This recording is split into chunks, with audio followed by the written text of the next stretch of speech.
Kasi wala po sa rules natin. Paano wala tayo pong guidelines? Kasi wala po sa rules natin yung motion to dismiss. It is true that the motion to dismiss is not part of our rules. But it is part of our rules po yung pagiging suppletory application po ng rules of law. We're here in plenary. Maski po basahin natin na 100 beses ang ating rules of the Senate, wala pong suppletory application sa ating rules. Ang pagkakaluto nga po hilaw eh. Ipinipilit po ngayong ipakain sa Senado ang isang bagay na hilaw. Paano? Sinabi po ba ng Supreme Court na wag na kayong mag-impeach? Hindi po. Wala naman po ako nakita doon sa enumeration na rules of court. Kaya gusto ko pong itama yung medyo hilaw pong interpretation ng ating Honorable Marcoleta. Hilaw nga po Sir President. Kanina ko pa po pinaiintindi, hilaw. Ba't hindi po kayo magluto ng mas masarap na kan? Debating Lacson versus Marcoleta, nagbabaga. Desisyong itutuloy o didismiss. Nagsimula na ang botohan sa impeachment ni Vice President Sara. Ayon sa nakalap nating impormasyon, lumabas na kung sino ang kakampi at kalaban ni VP Sara. Yung iba ayaw sumunod sa utos ng Supreme Court sa Senate. Yung iba gusto ibasura na ang impeachment ni Vice President Sara. Debating Lacson versus Marcoleta, nagbabaga. Desisyong itutuloy o didismiss. Nagsimula na ang botohan sa impeachment ni Vice President Sara. Tara panoorin natin. The gentleman may do so if he so desires. Mr. President, in the answer of the Solicitor General in behalf of the House of Representatives, there was already a categorical admission that the three initial complaints prior to the fourth one were dismissed because they were all archived. As I have said, archiving is not part of the rules of impeachment of the House of Representatives, but they just did it. Palusot lamang po yun, Mr. President. Paano mo i-archive nang hindi mo susundin yung tatlong steps na sinasabi ng sarili nilang tuntunin? These are not baby steps. These are constitutional steps. At kanina po ipinakita yung slides na yung inclusion in the 10th session day is constitutional. The referral to an appropriate committee is constitutional. There was no referral to any committee. Ang ginawa po nila, tinransmit nila sa Senate without requiring themselves to observe another provision of their own rules. This is to refer to the Justice Committee, where the Vice President might probably be given at least a modicum of right to defend themselves. That is what we call due process. Wala po Inakala po nila na kapag may 1/3 na or more, ay pwede na nilang huwag gamitin yung Section 2 ng kanilang rules. Hindi po nakalagay yun So hindi na po kailangan na i-distinguish pa natin yung adjournment and sine die adjournment. Kasi inadmit na rin po na in-archive nila kahit na wala po sa tuntunin. Kanina sa manifestation, tinanong din po. Kung wala tayong jurisdiction, paano yung unang initial proceedings? Pwede po yung initial proceedings ninyo will be considered under the doctrine of operative facts. Hindi pa po na-declare na wala pang jurisdiction ng Senate at that time. Ngayon lang po nangyari. Kaya po yung ginawa ng Senate of the 19th Congress, tama pa rin po Wala pa pong declaration noon. Kaya lang, ang kagaya po ng aking clarification na sinabi, all these initial proceedings conducted in the Senate of the 19th Congress were not officially transmitted to the 20th Congress, where I myself belong, a Congress of different composition. So yun po ngayon, naharap tayo ngayon sa issue na talagang tayo lamang po ang gagawa because there is no other agency of government that will execute that decision of the Supreme Court. Only the Senate. So may I go back to the first question, to the original motion, Mr. President.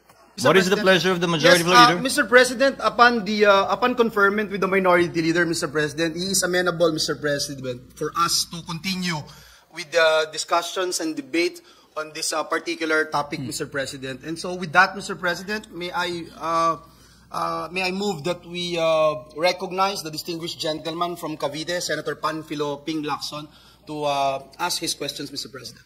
Well, first, Chair would like to thank the magnanimity of the distinguished Minority Floor Leader in order for us to be able to continue with the debates.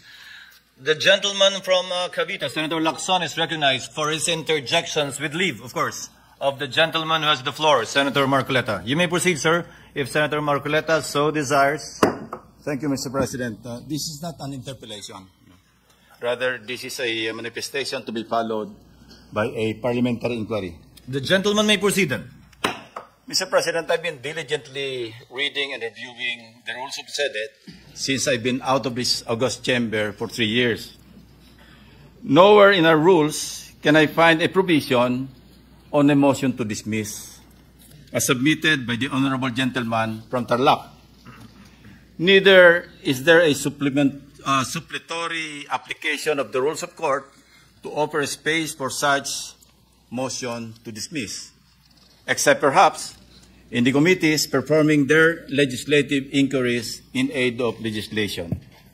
Obviously, we are now assembled in plenary, not as an impeachment court, but as a legislative body, and I cannot relate to a motion in this plenary to an issue that involves a collective decision that falls solely and exclusively under the jurisdiction and authority of an impeachment court. Having said that, Mr. President, my parliamentary inquiry is addressed, of course, to the Senate President. Mr. President, how do we deal with the pending motion? I refer to the motion to dismiss. Shall we even take it up or deal with it? Kasi wala po sa rules natin.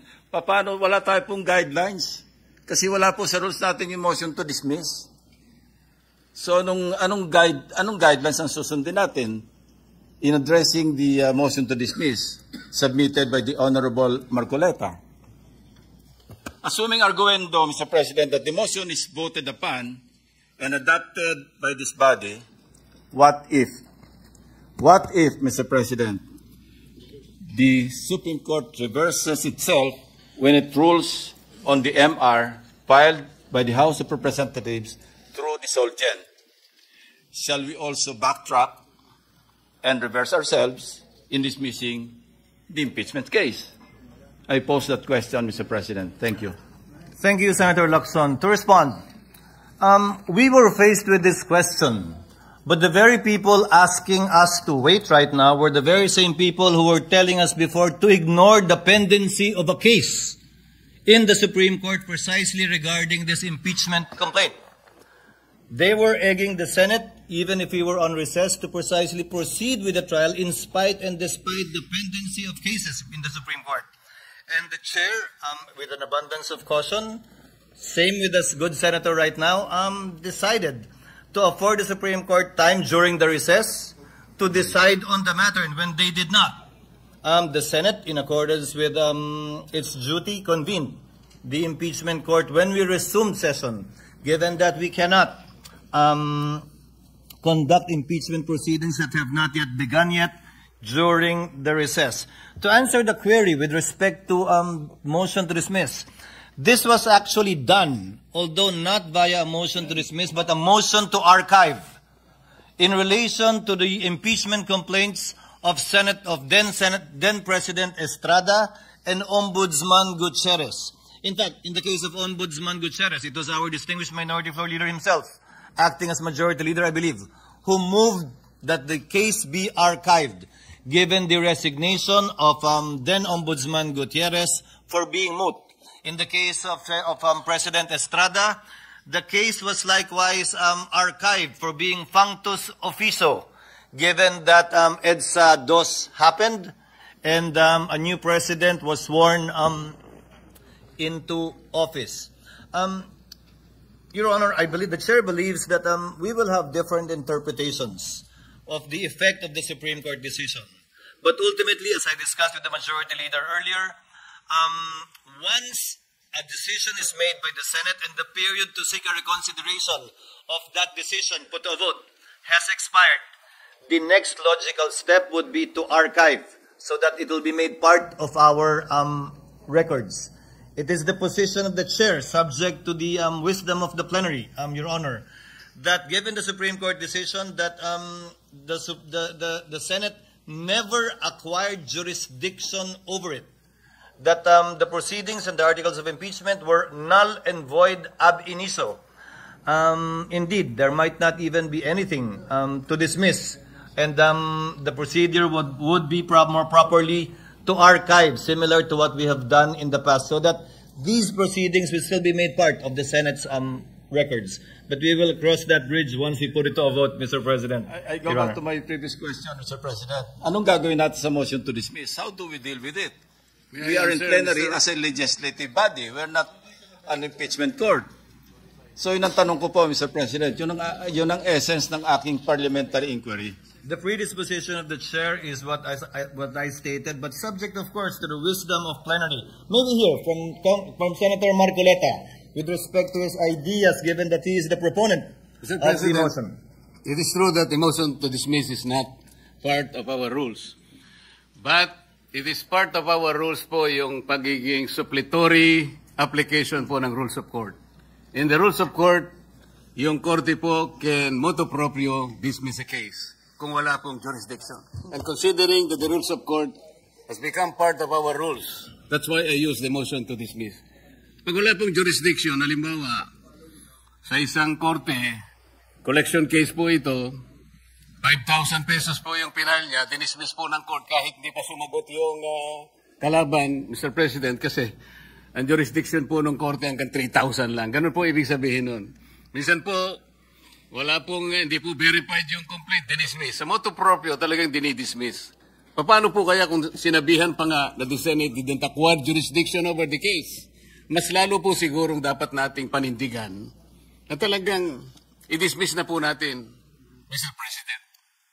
Senator Lacson is recognized. Again, I refer to our rules, Mr. President. Wala rin po ako makitang suppletory application sa rules of the Senate pagdating sa plenaryo. Pwede pong gamitin ito sa mga committee hearings. Inquiry in aid of legislation. But we are not there. We're here in plenary. Maski po basahin natin na 100 beses ang ating rules of the Senate, wala pong suppletory application sa ating rules. Thank you, Mr. President. The point of Senator Lacson, so far as that is concerned, is well taken. Senator Pangilinan. Senator Marcoleta, what is your pleasure? Just a quick reaction, Mr. President, on the manifestation of Senator Pangilinan. In the exercise of the Supreme Court's judicial review, wala po siyang dinidefeat doon. Hindi niya po kinukuha yung sole power of the Senate to try and hear impeachment cases. Hindi rin po niya kinukuha yung exclusive authority ng House to initiate impeachment. Dito po sa desisyon na ito, kung kinakailangan ulitin po o ulit-ulitin pa, ang sinabi lamang po ng Supreme Court, yung process, yung procedure hindi natupad. Ang dami po niyang hiningi, kagaya po ng binanggit ko na, ayaw pong ibigay. Yun naman pong mga tuntunin ay hindi naman po sinunod.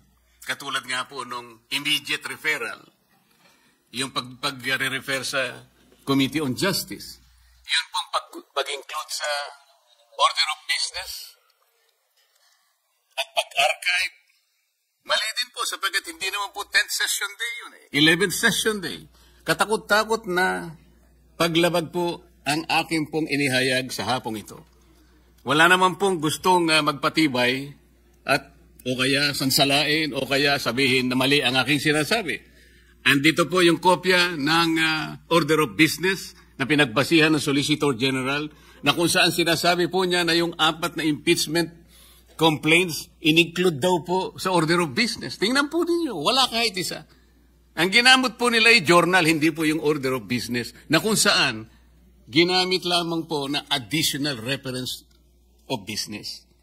Yun po, yung operative pact na sinasabi natin, hindi rin po pwedeng mangyari yun sapagkat ang pinakabasihan po nun ay equity and fairness.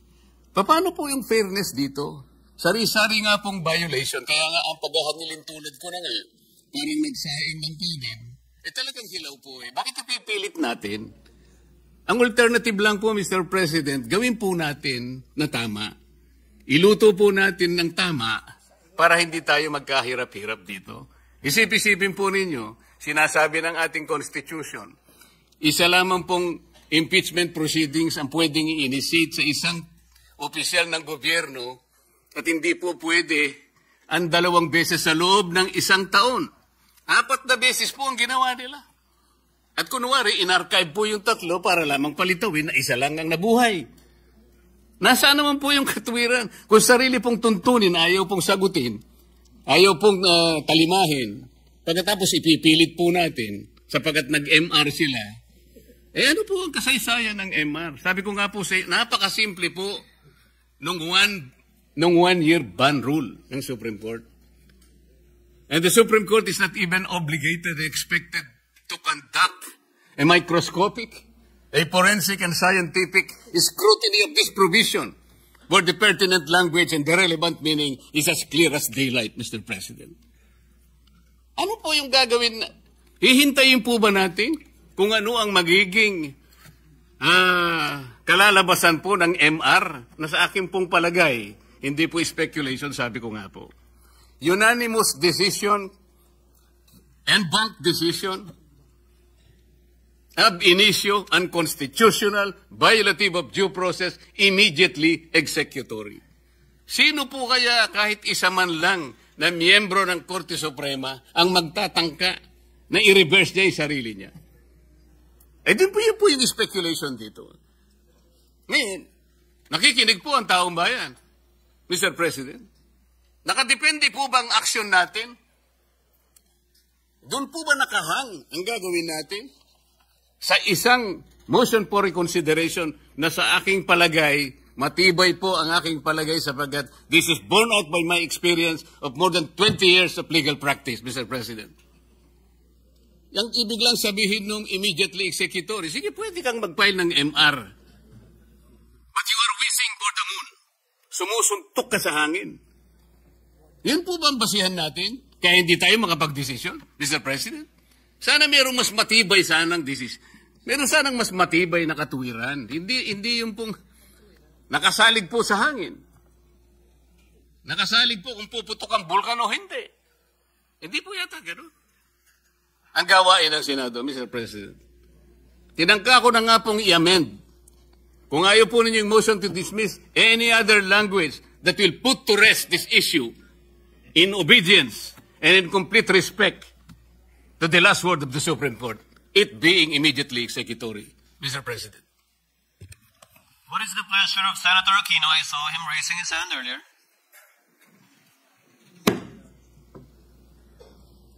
Senator Aquino seems to be yielding to Senator... Yes, Mr. President, may we recognize Senator Lacson, Mr. President? Thank you, Mr. With the President. permission of Senator Aquino, Senator Lacson is recognized. Thank you, Mr. President. Gusto ko lamang pong itama ang misimpression that may have been created by the interpretation of the Honorable Marcoleta do sa Section 135. Sabi niya, yung suppletory application of the rules of court. No? Basahin ko po yung Section 135, Mr. President. If there is no rule applicable to a specific case, the Presidents of the Legislative Department of the Philippines shall be resorted to.